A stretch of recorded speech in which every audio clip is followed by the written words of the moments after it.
Здравейте хора, днеска ще снимам това как отварям пратки от Тему. И обаче днеска няма да има нещо за кучето ми, но мога да ви покажа леглото му в края на видеото. И ето и сега, за вас ще е точно сега. Ще донеса една пратка, а не пратка, а тикви. 2 тикви, ще ви ги покажа колко са яки. В другото видео ще ви донеса още, но трябва да оставите лайк нагоре, за да ви покажа и другите тикви. Те пак са от Тему. Изчакайте малко. Така хора, ето ги тиквите, тази имам по-малко. Ще я направя. Искам да напишете долу в коментарите кой е гледал Лавабер. Лицето на Лавабер ще е това. Ето тук ще е лицето на Лавабер. Това съм си го направила вече. Не знам колко е страшно, по-скоро е смешно, но да. Мама ми каза така да ги направя. Ще ги оставя ето тук, тиквичките, за да гледат какво правя. Така, започвам с първата пратка. Не пратка, да.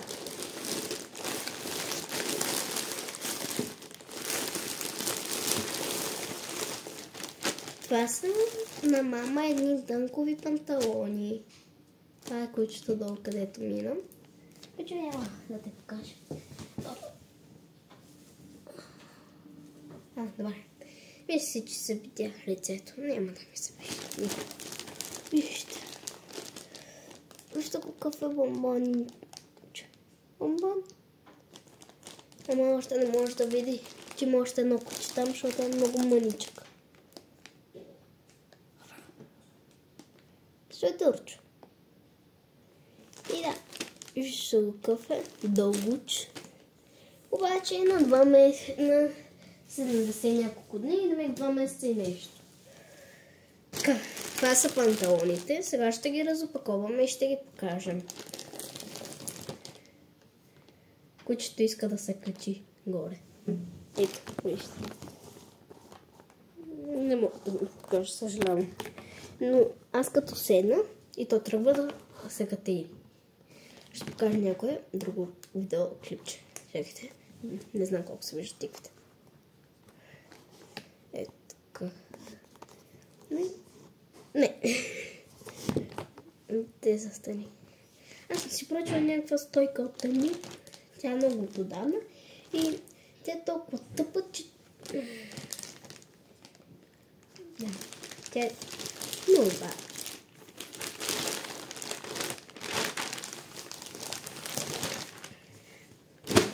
И това са панталоните. Ето такъв е цвета. Много са яки. Вижте, ето тук има даже жълтичко, като злато. Така, поставям ги настрани. Сега вземам следващото.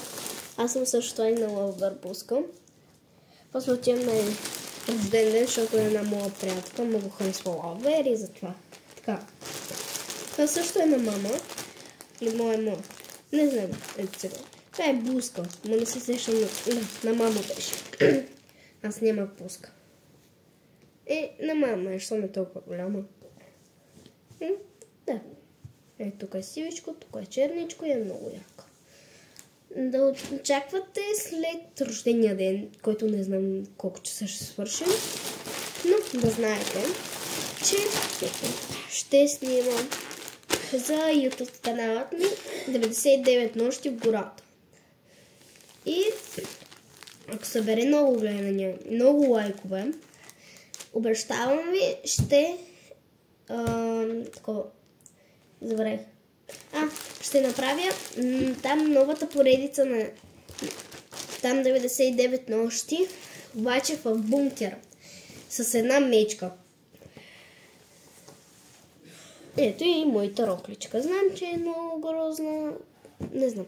Пишете долу в коментарите как е според вас. Може да си вземете от Тему. И така. Тиквите ще ви кажат чао, защото трябва да ходя да се оправят. Ето тръгва едната. Ето и другата ще ви кажа чао. И така. И аз ще ви казвам чао, защото свършихме. Ето вижте. Не сме свършили. Тикайте, само ви казах чао. Ето, това са обички на мама, които ще ги пробвам. Шегувам се, няма да ги пробвам. И може ли всъщност да ги пробвам? Не, много са големи, аз много малко ушенце. Боже. Вижте, хора. Вижте за какво става на въпрос. Това модерна. Модернизация, мама. Може те не са ги залепили, ами ги да. Някои от кратките видеоклипове ще ви покажа. Да ме чортовете. Ще ви покажа как ми седат на мене, обаче без да ми виждате лицето. И да. Така. Ще ви извадя и дъвте, за да ги видите. Ето. Не знам колко се вижда. Ето. И такива са, да. Така. Довиждане и до скоро!